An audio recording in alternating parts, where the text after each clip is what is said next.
I teed up earlier, we're going to kind of do a pattern of going big and then going into the detail. So I'm going to walk you guys through Agile transformation and delivery systems at scale. And one of the things we want to think about is a lot of us are familiar with the pattern of Scrum, right? We're working on a delivery level and we're getting optimization with our engineers, we're shipping things, we're maybe a little bit predictable. But where that starts to be insufficient is when you have to navigate organizational constraints that are complex. When you're an organization that, to Mike's point, is multinational, or you have a lot of complexity within how your product is structured or how your markets behave. So one of the things that we're going to dive into are the transformation and delivery systems that are required at scale in order to take that local optimization that we're very familiar with and bring it up through the organization. So a few things that we're going to touch on during this conversation is around our theory of transformation, which is housed in a systems-first mindset. We're also going to talk about organizational alignment. The backdrop to a lot of these conversations along the lines of what Mike was talking about was we need to think about what a learning organization looks like. How do you convene as an organization, and how do you bring information through different tiers of your organization? So we're going to get into how your organizational alignment, how your systems and your structures are aligned to your products and your markets, and how that can deliver value for your organization. Creating systems and processes around customers and markets is a critical part too. I think Dennis is actually going to talk to this as well. And then we're going to talk about building how to build a trustworthy system that you can delegate into. So first off, our theory of transformation, for those of you that have been working with us, you know that we take a systems first approach. I think a lot of people, when they get into the transformation space, they think about transformation as culture first. And that's a hard way to look at it, right? We've all had a day of our own where we've been a little frustrated, we've been a little tired, and we take a step back and we think about the system that we worked within today that possibly had an influence on our behavior. That is a micro behavior that's also a macro behavior within organizations. So when we think about a systems first organization, we have to think about what conditions can we create for our teams and our organizations to exist so that we can get the best out of them. And the backdrop around that is your system will produce what it's designed for. So if at any point you're looking at your organization and you're not getting what you want, you have to take a step back and look at that design of the system. But also you have to take a look at what atmosphere, what environment those systems exist in. And when we talk about that, we're going to talk a little bit more about the structure and governance that can influence and support those desired outcomes that your organization is striving for. When we talk about why organizational alignment is the root problem. Probably could have worded this a little bit different. If your organization isn't aligned to how your teams are functioning, if your organization isn't aligned to what your markets need, this is where you're going to start to hit problems. When your systems and structures are not aligned with your markets and customers, you'll struggle, right? A lot of the times we build things that we assume are valuable, but what we don't do is take the time to understand what we're learning from that process. So when we're engaging with our teams, and again, going back to the Scrum analogy, we do a lot of work to get that optimization within the team level, within the delivery level. You have your Scrum Masters, your product owners, your engineers. But then when we take the entire organization in the system of delivery, and we're looking at portfolios and we're looking at product tiers, we have to understand how do we take the opportunity to create one step further in a learning organization. We take the investment and the time to build a product and get it out into market. How often do we stop and assess what we learned from that process? Every single time we engage with a customer, every single time we deliver something to market, there's a learning there. And where we need organizational conditions to improve is the ability for teams to take a step back and say, did that work the way we intended it to? Are our customers actually getting value from what we invested in delivering? And then also taking a step back and saying, if we've learned something, how do we change the design of our system based on that learning? And it's a hard discipline because we have to go fast. We have to navigate unbelievable constraints over the past 2 years. We've watched some of our clients that are well into the pharmaceutical markets, and they've had to completely change their operating models. This was a litmus test for them. So their organizational alignment was put to a test. And you had IT departments and you had business departments that had to come together and figure it out. And behind all of that, they had to find a language that worked for both of them. And so all of this comes around your organizational alignment, right? Your markets change, you have to change. Your teams change, you have to change. But you have to be able to do that within a myriad of constraints. So we want to put in conditions, we want to put in systems, we want to put in structures that help you do that and also support a learning organization. So when we're talking about creating systems and processes around customers and markets, consider the structure of the entire ecosystem, right? What gets you from, I have an idea, I got funding for it, so we're going to invest in a problem to solve. How does that actually get to your market? How do you know that that's the right thing to invest in, right? Business agility requires an ecosystem that allows for rapid adaptation to external and internal changes. So one of the things that's important when you're thinking about growing a learning organization and creating these conditions for your teams is being able to ask why. We talk about the difference between describing and explaining, or explaining and describing, right? A lot of people in this room, we're really good at explaining stuff. And what Melissa's gonna get up and do is she's actually gonna come in and describe how to do something, right? So when you're thinking about your organization, you're talking about your goals, your vision, your mission, your strategy, one of the things we have to create space for is our teams to come to us and say, we understand that you just explained our strategic vision. We understand what my part of the capability model is going to be able to deliver. But we have to give them space to actually ask, can you tell us what you saw that led you to that investment decision? And it allows them to learn, right? Those are tenets of a learning system. So creating the conditions where people can ask those questions and where you as leaders or us as consultants can actually take something in the big, a strategic vision, and anchor it back to something that's happened recently, right? That's a great litmus test for whether or not your strategic intent is clear and it's actually tied to the customers and markets. If you've delivered something to your clients, to your customers, to your markets, and you're not taking the time to then assess whether or not it's valuable, how do you know whether or not you should invest further? And that's a condition that has to be required. When you're looking at the pivots that you have to make in market, either because of what we're going through right now, massive supply chain issues, no one can get a chip for anything right now, and then also the changes in your internal teams, right? Incredible market for people looking for jobs right now. As a leader, that causes a lot of anxiety. What do? I have to be able to pivot. Every single change you try to make within your organization, if it's heavily dependent or heavily coupled, it's going to be harder. There's going to be high levels of friction for you to change. So when you think about what business agility means to your organization, think about how you're sensing and responding to changes internally and externally, and how hard is it for you to move from A to B? And then as a leadership team and as an organization, you have to talk about those constraints. Why is it that hard? What can we change? How fast can we do it? Can we do it without breaking the bank and blowing our budget, right? So designing your structures and processes must enable the flow of value to your customers without driving operating costs higher and not compromising on quality, and also maintaining or growing your market share.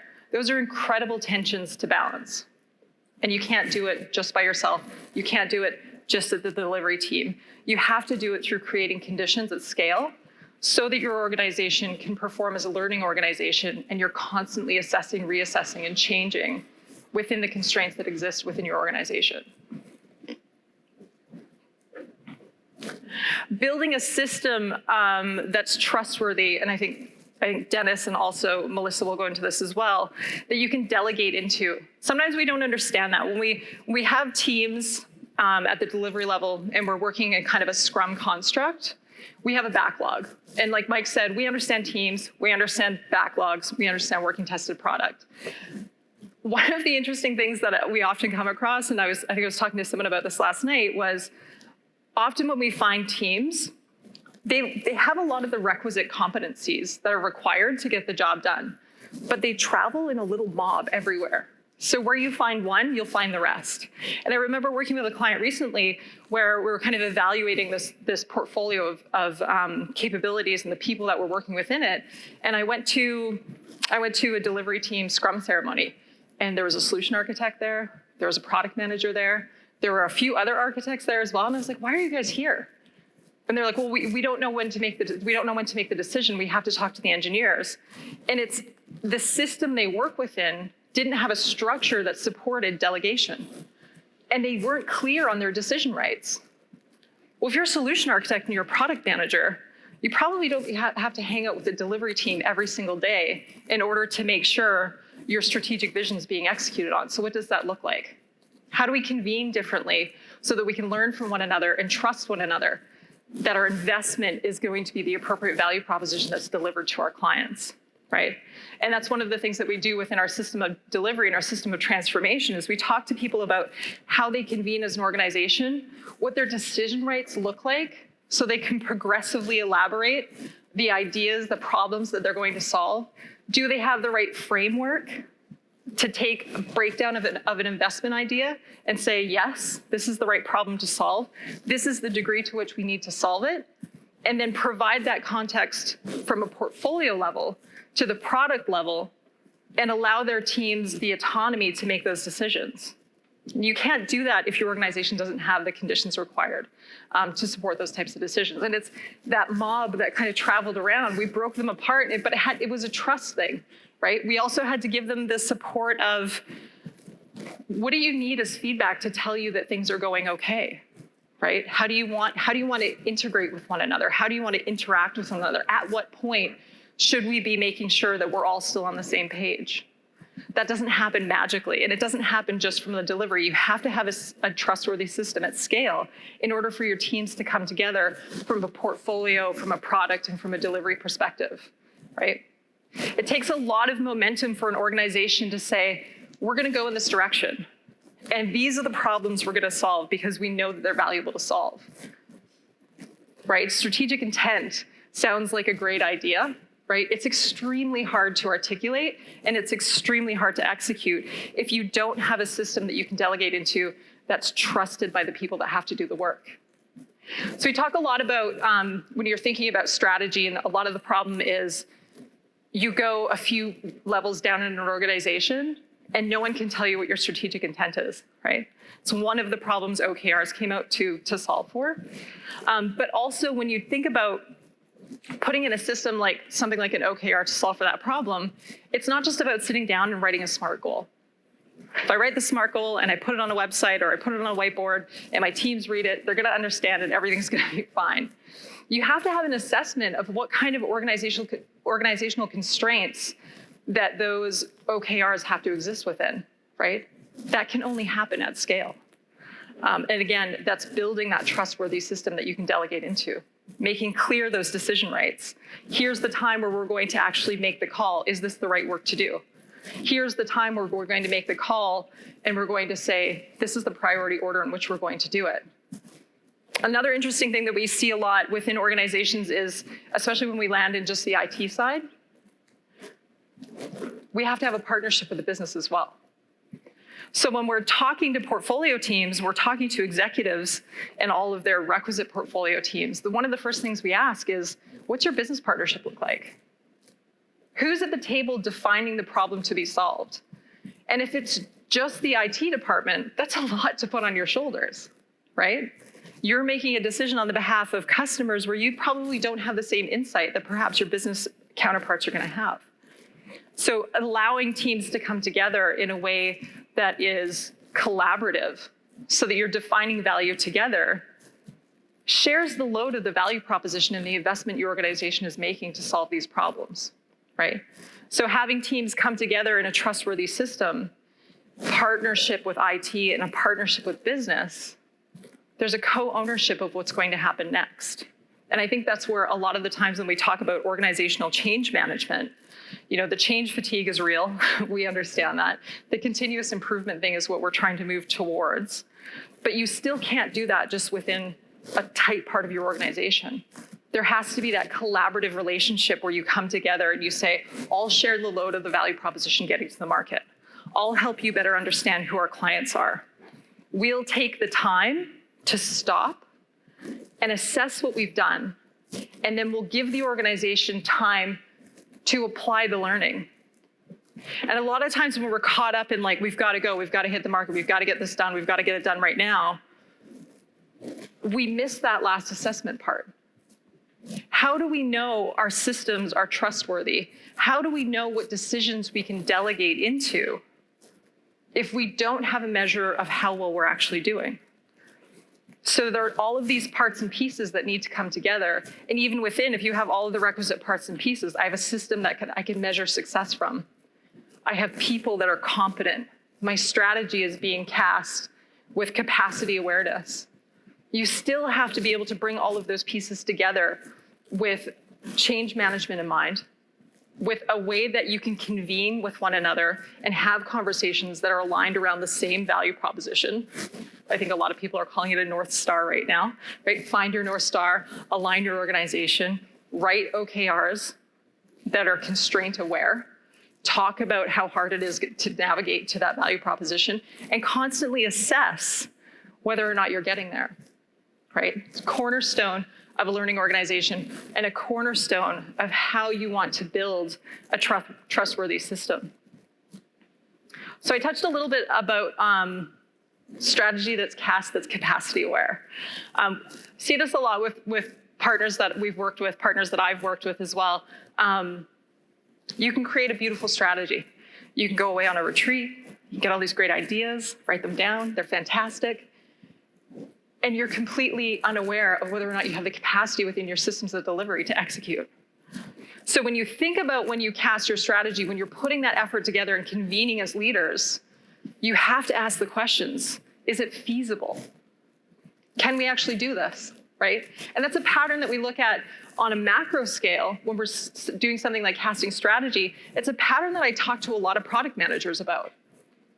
When we're in the room, it can't just be product. When we're in the room, it can't just be engineering. When we're in the room, it can't just be marketing. We have to assess whether or not what we want to do is feasible. Can we do it? Is it desirable? Do people want it? And is it valuable for what we're aspiring to accomplish as an organization? That's all part of your trustworthy system. You have to be able to ask those questions. You can go out and write a beautiful mission statement, a great strategic intent roadmap for 3 years, fantastic. But if you don't have a trustworthy system to delegate into to then deliver on that value proposition, you're stuck, right?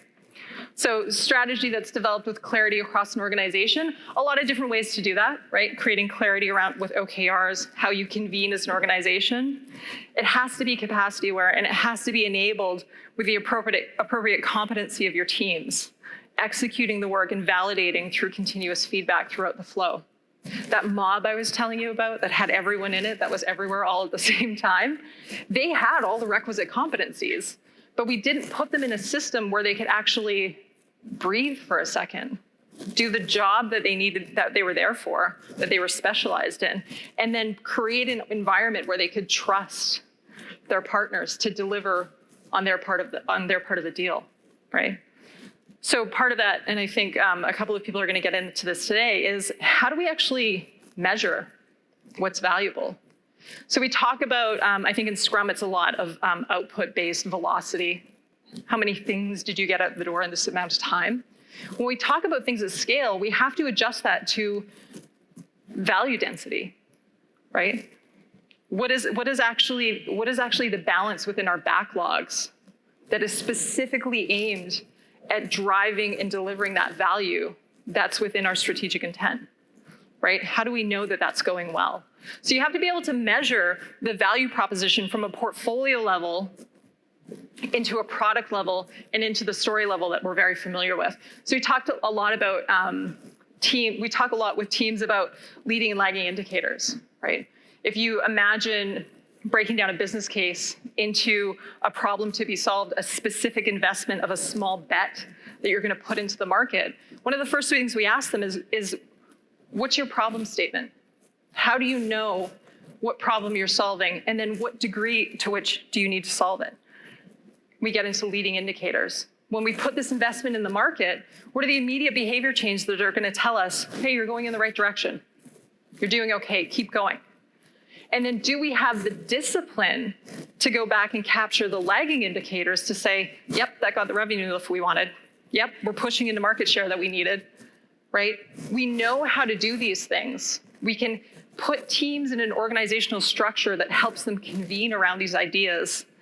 But if we don't have the discipline to actually stop and measure how well we think we're doing, and then let each other know so that we can learn, your system's not going to be trustworthy. How do I know what decisions to make? How do I know I've made the right decisions? So it's all part of that ecosystem, right? We get the teams, we get the backlogs, we get the working tested product, we get the parts and pieces, but we have to build an organization that supports the growth and the maturity of those systems so that we can pivot with lower friction and we can respond to those market changes and those internal changes within our organization. Mike talked about this a little bit at the beginning, and I think there's a few other people that are going to be going at this as well. When we talk about how our teams orchestrate, there's a system of transformation, there's a system of delivery, and there's teams within all of those systems. When we get to a point where we have an ability to flow value through a system of delivery, we have portfolios, we're breaking down problems, we're quantifying leading and lagging indicators. That's fantastic.